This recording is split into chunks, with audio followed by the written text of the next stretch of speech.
All right. Good morning, everybody. Thanks so much for joining us. Corey Andrews for SurgeTrader Live on Friday, September 22nd. We have a very special guest, Michael from DTR Trading. Michael, how are you today? Yeah, doing very well. Excited that it's Friday. You're looking forward to this treacherous week of price action to finally be over. Absolutely. It's been a wild one. I know you're in Canada and you've been with us a couple other sessions. Tell me a little bit more about this past week. What was it like?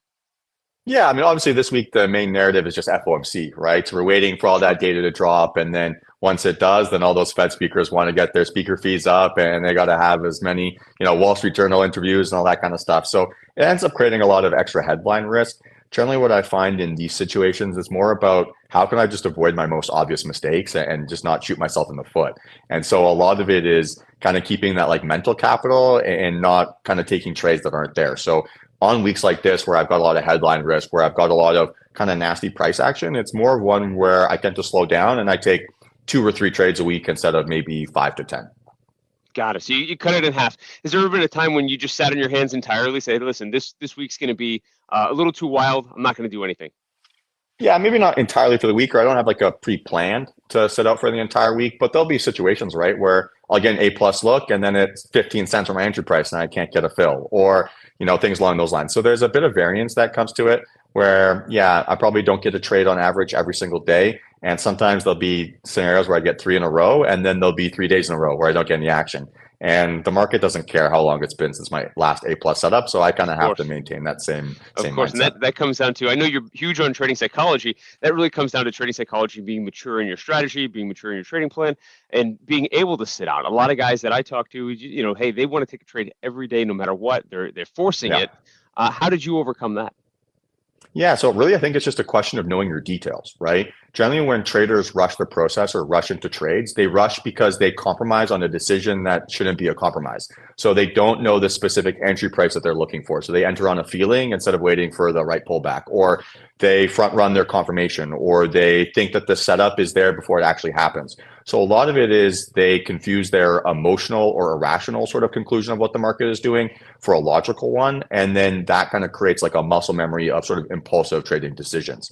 So more or less, it's about creating those kind of positive habits that reward sort of deliberate and specific decisions. And then once you know what those specifics are, it's easy to wait for them because your decisions become more binary. And it's like, okay, well, once I've waited for that feeling once, it's easy to kind of repeat that over and over again.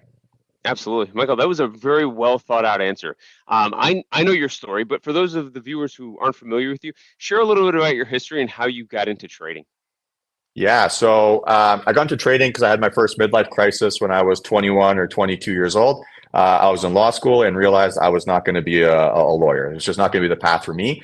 So I had, $80,000 worth of student loans. I had, my parents kind of barking down my neck, Michael, don't be a loser when you graduate school. Like, make sure you have a job, all this kind of stuff. So I basically took that as like a motivation to email every single prop trading firm I could find in London at the time. And I was lucky enough to kind of get associated with one and worked with them for free every Wednesday, basically while I was still in school.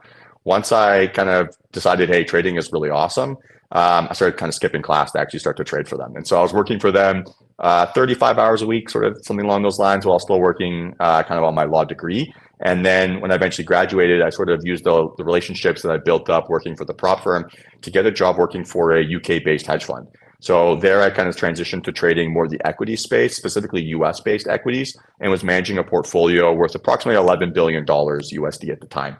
And so from there, I was just managing their short term technical strategies on kind of a 2 to 3 day time horizon and was focusing on sort of trading the mega cap names. I would say that my trading foundation or sort of my skill set is really influenced by my time at the fund, right? So the way I look at candlesticks and volume, the way I look at psychology and risk management, I basically use those kind of lessons that I learned institutionally to try to replicate that in my own trading process. So, I had a risk manager right back then who, if my heart rate got to a certain level or I lost a certain amount of money, they'd pull me off the desk and tell me I need to cool off. So I need to replicate that or replace that same service in my own personal trading and have the accountability and systems in place so I can essentially do that. So it's a process of yeah, kind of finding the analyst role, the risk management role, the back office analyst, and the actual trader, and kind of finding out how to wear all those hats at once. Awesome. Awesome. And could you briefly describe what the principles of your strategy are? Yeah, so I consider myself like a little bit of like a poker player, or I like poker math. And one thing that they do in poker a lot is they think about decisions on a positive expected value. So if you have like pot odds that are say 3-1, but you're getting a payout that's 5-1, then all of a sudden the implied decision is a positive expectation of kind of getting paid out there. It's kind of the same thing I want to do with trading. So if I know the facts of my strategy, I know the kind of how successful I am with my back test, I know how well I can actually execute those ideas. I can then basically apply a filter to those techniques to ensure I have a positive expected value decision on each trade. So for me, right, if you have a 50% win rate on your strategy, but you target a 3-1 risk reward, or 1-3 risk reward, I should say, sorry, then you have a positive expectation of over thousands of trades being able to actually end up being profitable. And so if you can apply enough of those filters and kind of systemize that approach, then you can almost like gamify your trading growth and just kind of play the numbers game.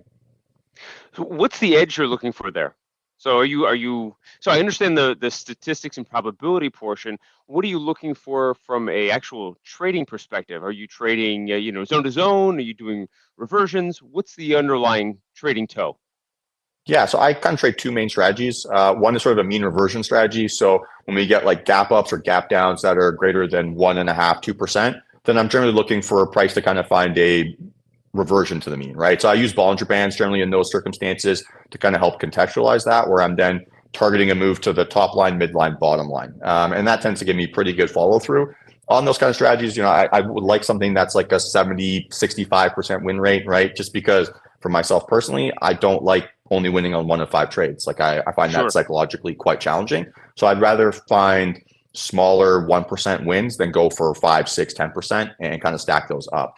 And then when conditions are kind of more appropriate, or I feel like I have a longer term trend, then looking for like daily highs and low, weekly highs and lows, monthly highs and low, breakouts and kind of reversals. So basically just reactions at support and resistance, and then looking for either high volume rejections or high volume breakouts at those areas. Got it. So what I'm hearing is there's no magic bullet. You're just putting in the work. You're following tried and true trading strategies, and you're coupling that with very strong risk management. Yeah, absolutely. I remember I had kind of like an eureka moment when I started working institutionally, where it basically became very clear to me that it didn't matter what strategy I had, because the strategy that I first started out when I was trading FX, like at the prop firm, I went through like 35 different variations in 12 months, right? Like trying to figure out something that works. And then once I kind of learned their risk management technique and how they thought about sort of their psychology, I was like, oh man, if I just applied this to the very first strategy that I ever learned, like that would have been profitable too. Maybe it wouldn't have been as much as I would have wanted, but I had enough there to have an edge. So I think people most often have a really good idea of what their strategy is, but then they don't know how to really almost like match that to the real world, right? Where how your back test is not really the reality of how you're going to execute it in real time. So it's almost about finding those little exceptions on how you need to tweak your stress test to kind of match your back test. That's awesome. This is one of the things I love most about your skill set and your teaching is the fact that you've been through the gauntlet. You've actually done the trading, 35 different strategies. A lot of people jump strategy to strategy and they never focus on the important part, which is risk management, where they could actually take, like you said, the first strategy and be profitable with it. This is kind of in your training, in your mentorship, you take people through that, or do you kind of say, hey, listen, what is your strategy? Let's work with it. Or do you bring them right into your own strategy and maximize that for them? Yeah, so it depends on a trader to trader basis, right? I would say in general, every trader should try to be their own individual and kind of trade their own ideas and have their own convictions, because the worst thing is to be reliant on someone else to basically be your lottery ticket, right? I think Sure. long term, that's not a very sustainable path to be a trader. What I do know for a fact is that there are an unlimited amount of ways to win. You can do Bollinger Band reversals. You could fade every single move I do and still be profitable, but there's only essentially one way to lose. So if you can apply those kind of foundations, then at the very least, we'll know what is like obviously wrong about your trading that we need to fix. But as long as your risk management is kind of hiding some of those errors, then it becomes impossible to sort of figure out what the next move needs to be. So from like an educator's perspective, it's about making sure that that bleeding stops so that we can figure out where the artery is, kind of make that change, right? Kind of plug that gap. And then from there, we can work on saving all the other vital organs. But not losing big and learning how to lose in control has to be priority number one. Awesome. Can you share with me a quick success story you've had with a student who came to you with all of the other parts of the equation outside of risk management, and how you were able to turn them around? Yeah. So like the most common thing I see here pretty often is traders who have we'll make up some numbers here, right? But say their average size loss is $200, but then their average win is like $50, but their win rate will be 75, 80%. But for some reason, right, when they're in a green trade, they don't trust their plan and they cut their winners early. And then when they're in a red trade, right, they kind of get that hopium and think that every red trade is going to bounce back and turn green. And so they put themselves in situations where naturally, right, their expected value decision is a negative one, right? Where if your natural expected loss is 4 times as big as your average win, doesn't matter how good your win rate is, your margin for error for being profitable there becomes next to impossible. Right. So You just can't the first overcome step, that. exactly, yeah. So the first step is just applying that filter, right? Okay, let's find the facts of your trading. You're winning on 30% of your trades or 80% of your trades. If you target one-to-one risk reward, you're probably going to be good enough, right, to at least have an edge there. So just applying that basic filter as the sort of starting standard point. And then from there, right, it's making sure that they're not losing more than 1% of their account after stop loss. That tends to be the number I think that most people sort of lose their heads and then kind of get that like out of body blackout experience.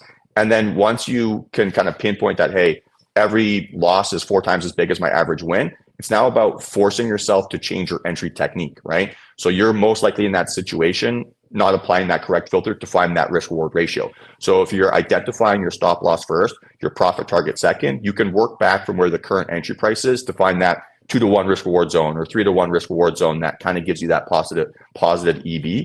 So then you're working backwards to finding that price. So no longer are you entering or chasing an entry. And then you're always working backwards to make sure that the ratio gets flipped, right? Where if you're buying on a deeper pullback, if you lose money, you lose less if you're wrong. And if you make money, you make more when you're right. So by kind of just flipping that sort of logic, you can essentially get that almost ratio back to one-to-one pretty easily. And then from there, it's just about refining and kind of make sure there are a few little details that are kind of being missed.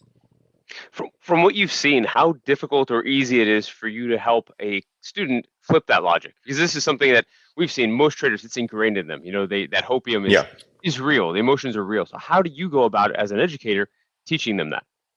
Yeah, so I think it's a combination of two things. I'm a big believer that you learn by seeing and then doing. So a lot of the times, I think what social media particularly does for traders is they give you a really unrealistic view of what this job is actually like or what the day-to-day is like, where everyone's posting these 1,000% screenshots and these huge wins, and they never seem to have like a red day. Like I posted a Twitter poll on my profile a month ago or something along those lines, and I asked how many educators they've seen go through a losing streak of greater than 1 week.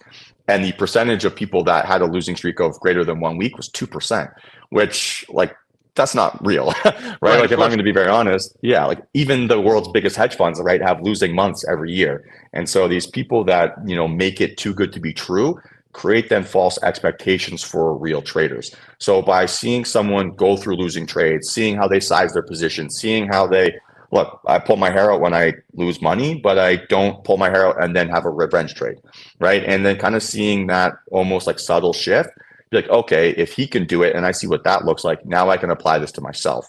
And then from there, it's about keeping traders accountable to basically rebuild their habits. And then that process takes, 2 to 3 weeks or depending on where people are at. So really it's a question. Size during this?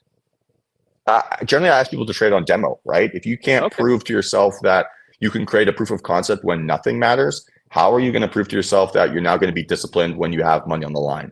So if you can't, like that for me is stage number one. And then from there, right, you go kind of academic sizing, right? 1 share at a time, 100 shares at a time, 1 contract at a time, and slowly build up your tolerance to kind of building that muscle memory. But building that muscle memory has to be priority number 1 versus anything else. Awesome. Very well thought out. It's like I know I've told you this before and you shared it with me as well. This is probably the biggest problem that traders face. It's not the strategy, but they think it is the strategy, so they jump around. But in actuality, it's everything outside of the strategy. You just hit 20,000 on Twitter. Congratulations. That's a Thank you. Huge milestone. Tell me a little bit more about your training, your school. How do people get involved? Yeah, great question. So if you want to get involved right now, I am offering or doing a 250K account giveaway with SurgeTrader. So if you want to work with me and you want to kind of see how I trade on a day-to-day basis, should check out a tweet on my profile at DTR Trading. And then there'll be all the information you need there, how to enter that contest. What I do is I work with sort of a select group of traders to basically become their trading journal on steroids. So I ask people to sort of give me their trades, kind of give me all the updates that they're doing on a day-to-day basis, and then I'm giving them feedback and kind of holding them accountable to that feedback. During the day or during the trading session, I'm sort of live streaming all my plays so that you can see why I'm entering a trade, why I'm sizing something, kind of how I execute my day-to-day habits on sort of a, call it Monday to Friday level. And then obviously outside of market hours, it's more about making sure that people are actually putting in the homework, right? Doing the work, kind of doing the one-on-one coaching calls. If it's something that you are interested in doing, the best way to kind of reach out to me would be through my Twitter and kind of make sure to see if you're the right fit for the program. But like I said, I generally try to focus on working with traders that I think are at a point where they need to fix one or two sort of things in their trading so that once they get access to more capital or so they can create that proof of concept, they can scale a lot faster. So it's more about trying to find that trader who feels like they're need like a little bit of a push away from that sort of next step. And then I'll work with you for 150 hours, 200 hours to kind of make sure you get to that next area. Awesome. So Michael, that's a good synopsis of the ideal student. Do you take beginners? We have a lot of people who are just coming into trading. They take their first audition. Maybe they pass, maybe they don't. And they say, hey, you know what? I could probably use a little bit more education. Where should I go? Yeah, absolutely. So DTR would be a fantastic home for you there as well, because you're going to get sort of a course that teaches you my basic strategy, right? So everything that I do on a day-to-day basis. And then you're still going to get that one-on-one coaching and support to make sure that, hey, you are going to achieve your objectives. The real main qualifier here, right, is just be eager to want to work and to put in the effort, because I love trading. I'm pretty intense and passionate about it. And so I like when people match my own energy and are ready to go. And if you are like eager and you're motivated and you're willing to like not lie to yourself and be honest, then yeah, you'll be able to achieve some pretty incredible things. But it's about, actually keeping yourself accountable and kind of having that self-starter mentality. Awesome. And I know you've been an early adopter of prop firms and prop trading for your students. Share with the audience a little bit about your thoughts as opposed to trading my own account versus trading a prop account. Why is it different? Why is it better? And how you institute that through your school. Yeah, I mean, look, realistically, most people aren't starting off trading with $500,000 or $100,000 or whatever, right? You're trading with $1,000, $2,500, $5,000, maybe 10K if you're lucky, but you have these expectations of I'm going to turn this into 100,000. And so instead of doing kind of the realistic thing or kind of swinging for 2% and getting those kind of base hits, you need to get that big P&L number, because you're judging your kind of skill as a trader on your P&L, not necessarily on your process. And so I think getting more capital and being able to de-risk in that context actually alleviates a lot of that kind of like mental cloudiness of I'm being too influenced by a number, or I'm being too influenced by sort of the pressure of making this, where you're now forced to trade with a prop firm. Not only are you forced to trade within what are kind of considered industry best practice rules, right? Like using stop losses, not dealing with too much drawdown, like that kind of forces you to build good habits. But then when you do get those like good habits in place, your positive expectation of actually making money is way greater than on that 10K account, right? Like, is it, right? Absolutely. Are you more likely to make 10K on 100K or 10K on 10K? And so if you have that proof of concept, it's way easier to make 10% than 100%. And so that's where trading kind of becomes easier, right? Where you can have $1 million portfolio, but you need to make 1% a month to have a great month. If you can be in that situation, then you have so much less pressure on yourself to be a trader. And so that allows people to put aside sort of their ego to not have to make a like profit right away and put in the 90 days that it takes to actually create that proof of concept and scale. Awesome. Would you say you kind of keep your traders on prop as they go? Let's say they built a small nest egg.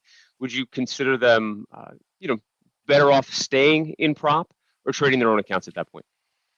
It really depends on each individual trader. I think it really depends on your goals too, right? Where some traders, they want to make 5K a month to quit their job and just spend time with their kids or their family. Other traders want to get that $1 million account and start living like the Miami beach life, right? So It really depends on each individual. I'm a big believer that like you should have multiple sources of income, right? So as a day trader, use prop accounts, right? And then my long-term account, you add those to sort of long-term investments, right? You do income strategies with options on those long-term positions, and then you can kind of compound your gains that way. But like if you can get access to $1 million for less than 10K, or at least the chance to kind of get to that, it's kind of a really nice way of just managing your risk, right? Where I don't have that keep me up at fear night of, oh my gosh, I'm now going to wake up $1 million in the hole. It's kind of impossible in that circumstance. So I think from like just a perspective, right? It's hard to see like really downside there unless you think you're not going to be able to kind of pass or keep your account. Right, absolutely. Really, it really helps protect your psychology, and it's easy to get Yeah, back into. There's so many upsides to it. It's we're seeing more and more education route. Particularly you know packaging it as part of their training as well. So it's always nice to see people migrating to this space. So again, thank yeah, you and for it's not being like an early adopter and believing yeah. in the concept. I mean, the early adopter idea is kind of funny because it's not like prop firms have not been around for like Sure, hundreds sure, of years, right? right, So of it's this course. idea has been like ingrained in Wall Street for basically since its inception. But the internet now makes it so much more accessible to everyone. And I'm almost like surprised when I meet educators who are like asking traders to take on all the risk, right, of learning and doing this kind of stuff. Where again, it's just you have a better chance or higher probability of achieving your objective this way. So why are you so stubborn to want to trade your own money? You don't need to. Right, absolutely. That's great. So, Mike, if you, I know you mentioned you had a couple charts for us. If you want to share your screen and take us through some of the week's trades, and maybe we could take a look at what you have lined up for next week as well. Yeah, absolutely. Sorry, I've got to set my Yeah, no problem. Take your time.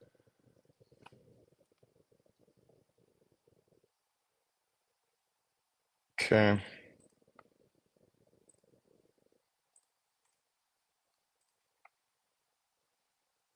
So we'll start with this trade here. You should be able to see my screen now. It's not up just yet. Okay, let's try again. Okay, there we go. So this is gonna be the first trade here. You should be able to see this. Yep, Yeah, perfect. perfect. So this was a meta reversal trade that I played the other day. And this is pretty much like a textbook low vol pullback that I like to see. So my basic idea that I'm looking to identify is once I find trending price action or a high conviction of trending price action, I'm looking for weak bears to fail in their attempt to reclaim control. So in this circumstance, at this open, I got a double inside bar breakout above sort of that 307 high on that opening candle with increasing outlier volume. So on this opening 5 minutes, I got a really good, strong indication of just bullish momentum. So I got a nice breakout above inside bars plus bullish momentum confirmation. Now my target in this context, right, was that sort of 310 area. And my stop loss would have needed to have been approximately sort of that low of day. So from where that current entry price was to where my stop loss needed to have been, I didn't have that 2-to-1 risk reward to actually enter into this trade. So what I needed to see is actually those weak bears pull back and kind of give me a reason to say that they're exhausted. In this context, I looked for a volume divergence reversal, where from those bullish highs, we consistently kept making lower lows on a decreasing volume standard. So as we make those fake outs or as we make lower lows under the low of day, and we're not able to sustain or hold that price action, and we're not able to sustain and hold it on an increasing volume standard, I'm now being told that bears aren't particularly in control, and I can look for a kind of high volume entry. What ended up happening there is we ended up making lower lows right the entire way, and my stop loss needed to have been changed. So on this sort of we'll call it like 1030 candle, give or take, we ended up getting that fake out on a decreasing volume standard, and that ended up being my confirmation. So we had bears fail in their attempt to reclaim control on decreasing volume, and they were unable to hold under sort of previous low of day. So on the next candle, when we got that fake out lower, and then we were able to get back up above the previous entry price, that ended up being my entry trigger. And at that point, I'm risking about 80 cents to make about $6. So I'm getting, almost 8-to-1 or 9-to-1 risk reward, where on this trade, I need to be profitable 10% of the time to have a positive expectation of being green on this over thousands and thousands of trades. So my margin for error here was pretty exceptional. And so I had a lot of leeway to be able to run this thing up. The way I manage my trade ends up being pretty much the same way every single time. So if my stop loss is about 80 cents, my first profit target is going to be about 80 cents away. In this case, rounded up to be about $1 away from my entry, just because that makes things a lot nicer. So every dollar along the way basically just closed a quarter of my position, which are these sort of, yellow lines, right? 307, 308, 308.63, right? Sort of high a day. And then eventually that final scale out at 309. And so if I'm able to get those kind of setups once a day, find that kind of morning momentum, this for me is pretty much as close to A plus as it gets. Awesome. So you're taking a quarter of the existing or remaining position off each dollar as you go?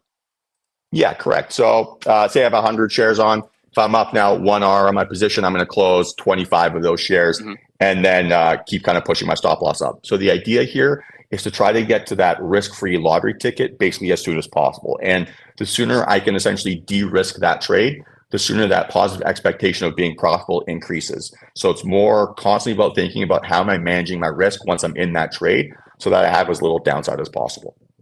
And then what is your exit strategy? So you're just going to, the fourth dollar, you're just going to call it out, or are you looking for that trade to break down? Your thesis changes. Why are you exiting the position in total?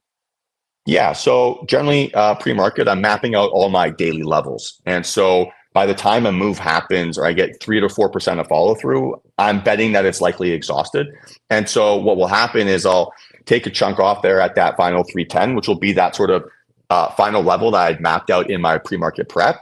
And then I'll basically just push my stop loss to be 50 cents under that level and just see if I can keep kind of getting that final follow through on that lottery ticket. But the idea here is to make how I scale out consistent, which is why I use the R technique, because that becomes muscle memory. I don't have to like exit on a feeling. Oh, okay, I'm up $1 a share. This is my exit price. And so I can pre-program that in or know exactly what my exit is before it happens. And so it makes it much harder for me to feel like I made a mistake or I missed a trade. And then when I go back and actually review my trading, because my technique is consistent and I scale out the same way every single time, if all of a sudden I find that I'm leaving way too much money on the table, it's obvious what I need to fix. I either need to start scaling out sooner or I need to start scaling out later. And because that technique is already consistent, it becomes easy to then make that 20-cent change or 30-cent change that needs to happen. Got it. I didn't quite understand the final closure. So let's say you run it up 3 times. You've taken quarter. You're gonna run that lotto ticket. Mhm. What's next? You set it to a 50-cent stop loss below, and then you just let it run. And then what's the I see what you percentage mean. you're stopped out on that? Yeah. So what I'm trying to do there is this daily setup, right, or on this meta was a double inside bar breakout, right? So above that inside bar, I'm now targeting the next high to the left. So above that 307 area or 308 area, the next daily high was 310. And then the next high above that was like 311, 312, whatever it is. So once I break out above that high of day, I'm just targeting the next one. Got it. Understood. Okay, cool. And then that's going to be your actual target close for that trade. Yeah.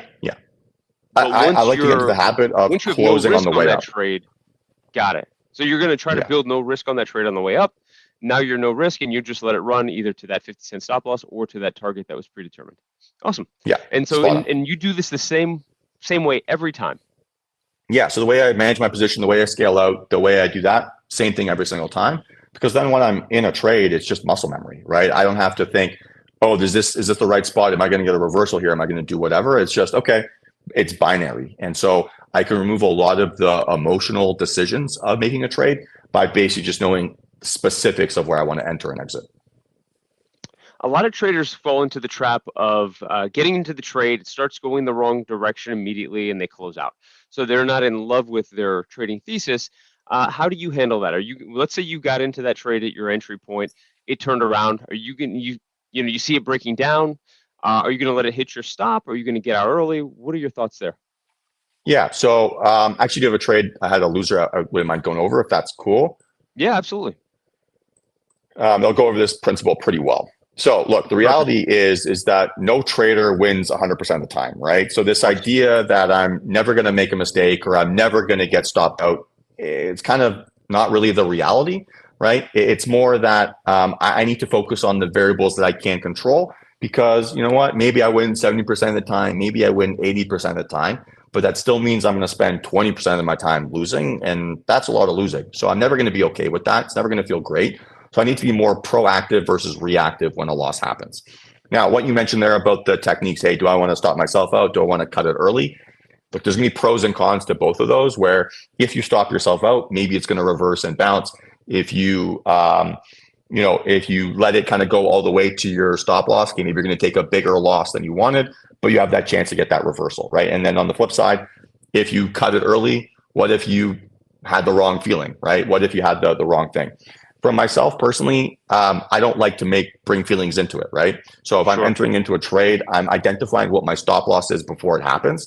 So in this context, it's always the low of my confirmation candle. So very similar to that meta setup that we just talked about, I get basically the same look here on this Tesla with a really high volume breakout, strong candle, right? Bigger volume than anything I kind of previously saw. And I'm basically just looking to get 3-to-1 risk reward or 4-to-1 risk reward back up towards high a day. So get a low vol pullback, right? All this kind of stuff. What I can then do, right, as price is pulling back towards my entry, I need to know how much I expect to lose if I'm wrong and what my position sizing needs to be, right? So if I know that I need a ideal entry zone is $1 from where my stop loss is, then I know if I get stopped out from that area, I'm losing $1 per share. So let's times that by the amount of shares I want to buy, right? Let's say that's 100 for this example. Then I know if I get stopped out there, it's $100. Now I have to ask myself, do I actually want to lose $100 or do I want to lose less than $100? If I want to lose less than $100, right, I can either buy a deeper pullback or I can size my position to be smaller so that I'm still within sort of my max loss number. So risk management from my perspective is about making sure that I'm always answering those two variables before I'm entering a trade. Do I know the spot where I'm wrong? And what's my plan to make sure that when I am wrong in that area, I'm losing less than I expected? And if I can basically happily say yes to both of those questions, then it becomes very easy for me to sort of accept that stop loss. And then on the flip side, right, I'm also making sure that I'm putting myself in situations where it's easy to accept that stop loss, right? So I'm not using mental stops. I'm not using some stop that's $10 away, and I'm going to use a mental stop at that area. I'm using a hard stop loss. I'm either getting stopped out or I'm not. It's binary. If I'm wrong, I'm wrong. I can learn from it. I can study from this mistake. I can kind of figure out what I need to change. But if I now try to make an emotional reaction to sort of that trading decision, historically, all that ever leads to is me losing more money. So I need to protect myself from myself and be more proactive before I ever get to that point. And the only way that happens is thinking about my position sizing, defining that before I enter, and then like waiting for trades to come to me instead of chasing them. Awesome. So that's great. So you have a kind of a systematic approach with a discretionary question framework that allows you to change variables. Yeah, and it's the idea here is to try to answer as many of those variables pre-market, right? So when the day is going on, when I have the ability to take on risk, when I have those sort of extra pressures, I tend to not make my most rational decisions, right? I've never entered a trade midday thinking this is the one that's going to lose me money. And so it's the same kind of bias, right? When I'm looking at ideas, I always think that when I see a price action move intraday, I can call what the next candle is going to be because that's just what traders believe, right? We kind of attach our egos to ourselves to a certain extent. So I need to protect myself from that version of Michael because that version of Michael is not a very good trader. So the way I do that is make all my discretionary decisions, we'll call them, right outside of market hours, and then everything is if-then statements.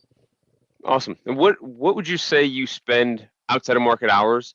I mean, what does your pre-market routine look like? How many minutes, hours? Yeah, so I'd say probably takes me 5 minutes for each name that I kind of trade. And so I do, trade the same 8 tickers every single day. So it takes me 30 minutes, maybe 35 minutes to kind of power through my pre-market prep. And look, I follow the same 8 tickers, right? So I understand the way they move, the updates I have to do on a day-to-day basis. They're like a couple changes here. Oh, the candle is this shape, not that shape. So that ends up being pretty robotic and systematic. What I would say the most valuable thing that I do is once I'm finished trading and I've had a little bit of a break, I'm trying to compare my trading plan versus how the market actually behaved. And then from there, I'm writing down one thing I did well, one thing I want to improve, and one thing I'm kind of, make sure I focus on tomorrow. And then that kind of becomes the next catalyst for me to focus on price action tomorrow or what I need to do. And so that becomes more the obsession versus necessarily the pre-market stuff. It's more about, okay, I made a shot. Here's the data I collected. What did I learn from this data that I can now apply to tomorrow's trading? Awesome. And you're looking at a successful day is following the process, not so much the outcome, I would imagine. Yeah. Because look, I can do everything right and still lose money, and I can do everything wrong and make money. And so if I allow either of those to kind of trick me into making a decision, I very quickly will build habits that will not be sustainable long term. So on the day-to-day basis, you have to be process focused. And then on the weekends, right, on When you take a weekend off at end of month or whatever, that's when I focus on the P&L. Okay, am I actually getting how much I expected? Am I leaving any money on the table consistently? How can I change my technique to make sure that I'm actually maximizing some of these gains? But on the day-to-day, if I obsess over those details, I'm going to go bald way too quick. You'd be like me. Yeah, I know. Yeah. Oh, that's awesome. That's awesome. So this trade was, you said it did not work out. Bring me through it real quickly again. Yeah, so really similar idea to that previous meta trade, right? Really high vol breakout, really nice opening candle, really strong pullback, no breakout higher before it actually comes together. And then, you get that inside bar on decreasing volume, and then you get into that entry zone and it just quickly rips, right? So you didn't get that market cooperation, you get that immediate stop out. I was wrong, I think, within like 30 seconds of this trade. And so easy to cut it. But if I didn't have my stop loss set up, if I didn't have any of that kind of stuff, there's a good chance for me to take twice the size loss than I wanted there. And so working backwards, letting things come to you kind of keeps it easy for me to sort of accept it when it happens. But essentially, it's the same setup I had, right? Quick little Bollinger Band breakout, high volume candle, and sometimes it works, sometimes it doesn't. But it's making sure that you don't change your process when it doesn't work, and you don't get too aggressive for when it does, and just kind of allowing the numbers game to take care of itself. Awesome. That's great. Do you have any other examples for us? Yeah, I got one more trade if you guys want to go over it. Yeah, absolutely. So perfect. This is actually one of my favorite type setups here.